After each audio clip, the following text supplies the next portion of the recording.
Ne pensez pas que l'horreur cosmique et indicible n'est qu'aux États-Unis. Loin de Providence, d'Arkham et d'Innsmouth, il est un archipel où la terreur des grands anciens résonne. Le pays du soleil levant est le berceau des ombres abyssales. Peuplé d'une myriade de créatures, de légendes et de terreurs, le folklore japonais n'est pas étranger au mythe de Cthulhu. Depuis l'aube des temps, des dieux sombres, des entités ineffables et des choses trop anciennes se disputent ces îles où la spiritualité est reine. Seuls quelques élus seront assez courageux, fous ou bornés pour aller affronter les mystères qui rôdent au-delà des portes Tori, dans les forêts millénaires, dans les montagnes sacrées et dans les grottes cachées. Serez-vous de celles et ceux qui confrontent l'horreur, ou serez-vous un lâche? Découvrez une version nippone de l'horreur Lovecraftienne dans Cthulhu no Kami. Bienvenue dans cette vidéo de présentation du jeu de rôle Cthulhu no Kami. Ce jeu a été créé par Dead Crows qui finance cette vidéo de présentation. Cthulhu no Kami, ou CNK, est un jeu de rôle d'horreur Lovecraftien qui se déroule au Japon. Les joueuses incarneront des investigateurs faisant face à diverses entités cauchemardesques, allant du yokai au yurei, en passant par des divinités impies et des puissances extraterrestres occultes. Ah, et le jeu propose évidemment de jouer dans les années 20 à 40 ou à l'époque moderne, mais aussi à 3 autres époques, Heian, Edo et Meiji, mais j'y reviendrai plus tard. Bon, déjà, une chose est importante. Moi, je ne suis pas un spécialiste du Japon. J'aime la nourriture japonaise, en tout cas celle disponible en France. J'aime les mangas et les films animés. J'aime le cinéma de Kurosawa, Miyazaki et Shinkei. Et je joue à des tonnes de jeux vidéo de Nintendo, Square Enix ou From Software. Bref, je suis un petit peu monsieur tout le monde sur ce sujet-là. Je n'ai aucune connaissance de la langue, aucun trivia particulier sur l'histoire du Japon et finalement la culture de ce pays m'est globalement inconnue. Je pense qu'il est important de le préciser car je n'ai évidemment pas les mêmes attentes qu'un passionné ni celles d'un inculte total. Ah, et comme d'hab, Cthulhu no Kami est un jeu de rôle mature qui parle d'horreur sous de multiples formes, notamment certains passages complexes de l'histoire du Japon. Donc, vous êtes prévenus. Parlons un peu des références qui vont vous permettre de situer où vous mettez les pieds. En termes cinématographiques, évidemment, on peut parler de Ringu, Ju-On ou Norway. En termes de jeux vidéo, on pourra citer Project Zero, les jeux de Chilla's Art, le récent Paranormal Sight ou le moins connu Deathmark.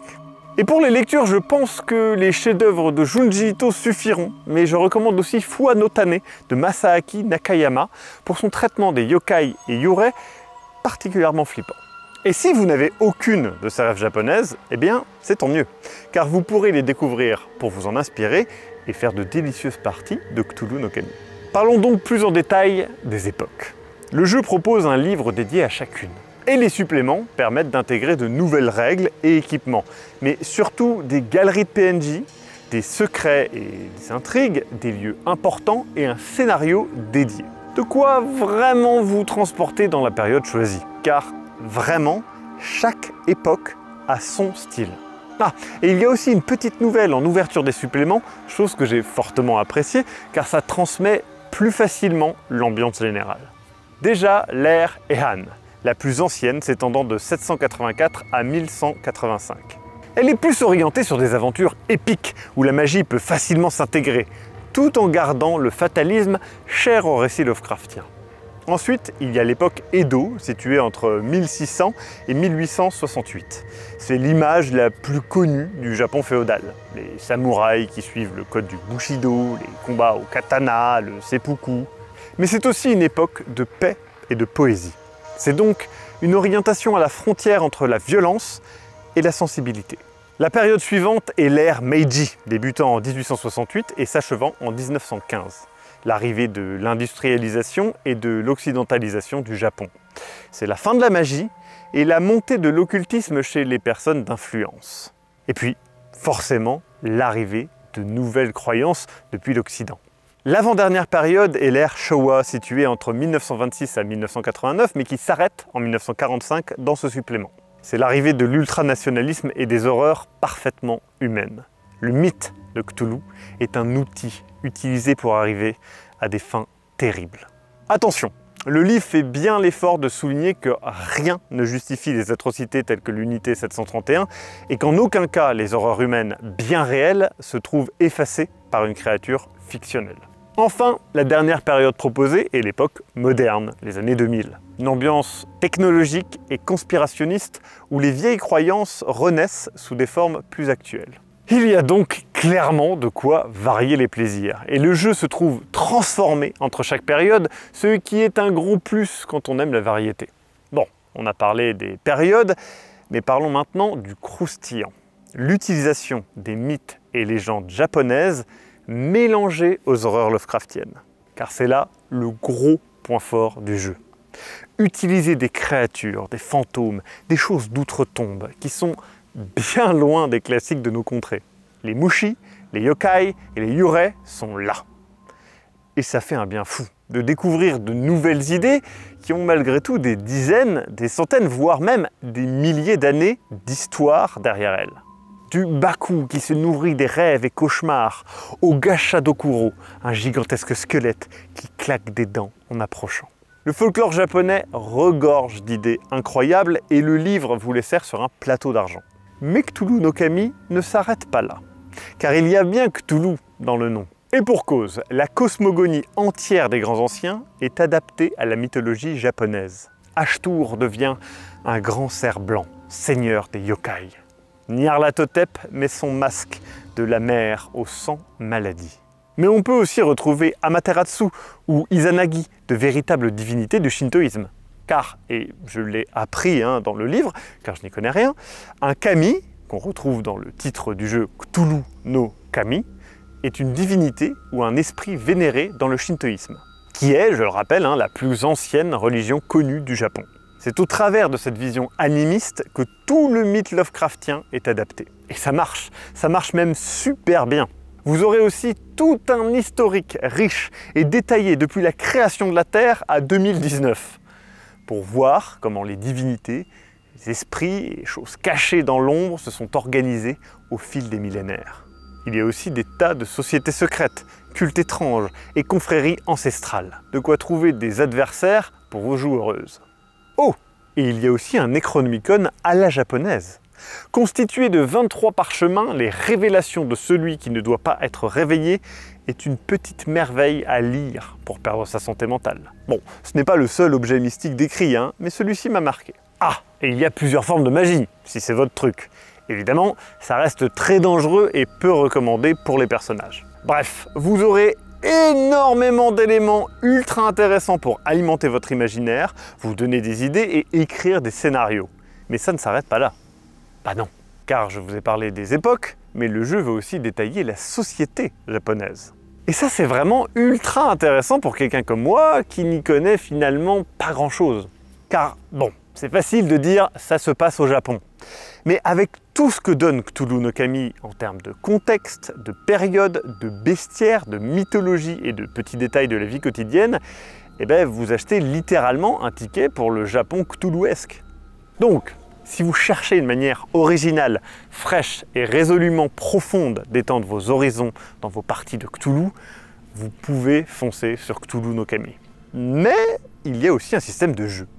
Oui, parce que c'est pas juste tout un univers. Évidemment, vous pouvez vous contenter de votre système de jeu maison, on va pas venir chez vous contrôler ce que vous faites avec les bouquins. Donc il est temps de parler du système. C'est une version modifiée des règles de Chroniques oubliées contemporains. Globalement, vous faites un test de compétence pour résoudre une action. Pour cela, vous lancez un dé 20 et vous ajoutez votre modificateur de caractéristiques.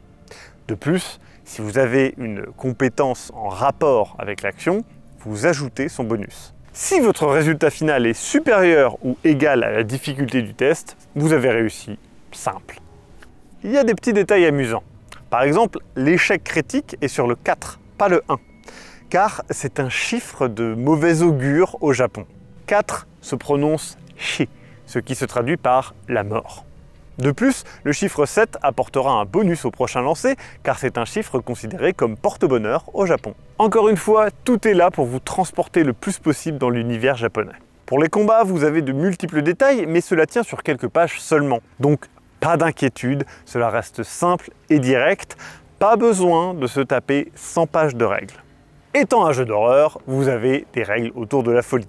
C'est lié à tout un aspect très intéressant autour des points de sérénité. Car la spiritualité de votre personnage, sa ou ses religions, sont un élément très important. Dans le même genre, vous avez un karma de groupe. C'est-à-dire que vous êtes responsable de vos actes. Chaque action aura des conséquences. Soit en générant du giri, c'est-à-dire la notion de devoir et d'obligation. Par exemple, en agissant avec compassion, en respectant les us et coutumes, en honorant vos ancêtres. Soit vous générerez du haji, c'est-à-dire de la honte. Par exemple, en détruisant des objets de culte, en fuyant, en vous opposant au groupe. Cette balance est importante, car si elle est en faveur du giri, le groupe remportera un point de ki. Si le karma penche en revanche vers le haji, alors le groupe perdra un point de ki.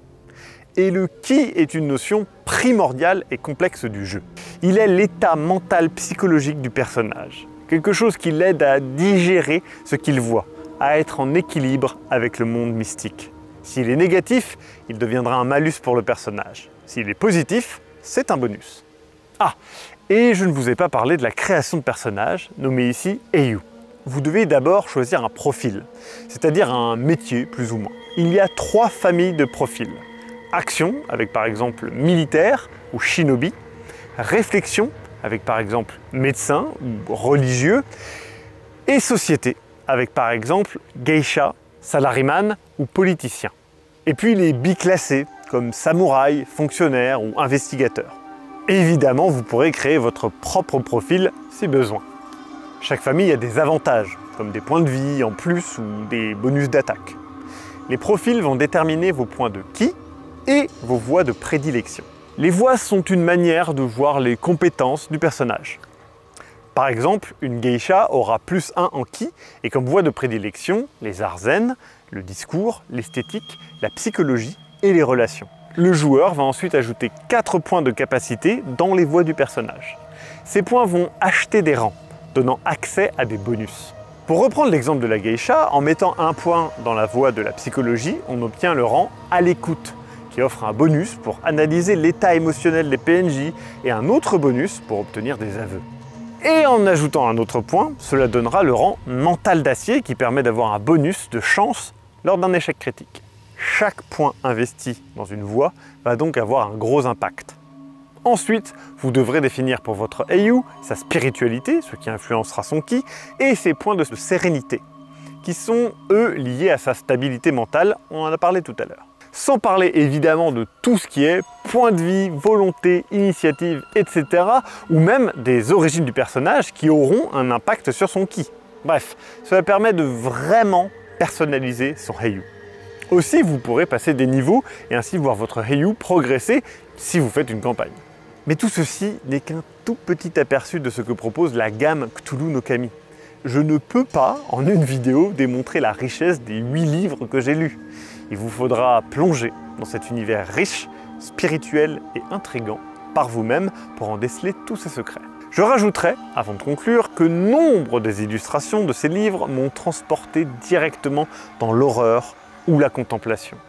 Et c'est un point très important, donc je le soulève. Pour terminer, je ne pense pas qu'il y ait beaucoup de contenu Lovecraftien de cette trempe. On est face à un vrai monument et c'est assez fou de savoir que c'est un projet français. Donc allez acheter Cthulhu no Kami si ce n'est pas déjà fait. Je remercie Dead Crows de m'avoir permis de faire cette vidéo de présentation sur cette gamme. J'ai apprécié découvrir un pan de l'horreur que je ne connais que trop peu. Je sais que je le dis toujours, mais je ne parlerai pas d'un jeu que je n'apprécie pas dans ces présentations, c'est important. Donc allez soutenir Cthulhu no Kami, il y a des liens dans la description. C'est en précommande en ce moment sur Game on Tabletop. Bref, à très bientôt pour d'autres présentations de jeux de rôle de qualité. Et n'hésitez pas à découvrir Sombre Machination ou Les Mémoires du Mythe, nos contenus JDR de qualité. Sayonara!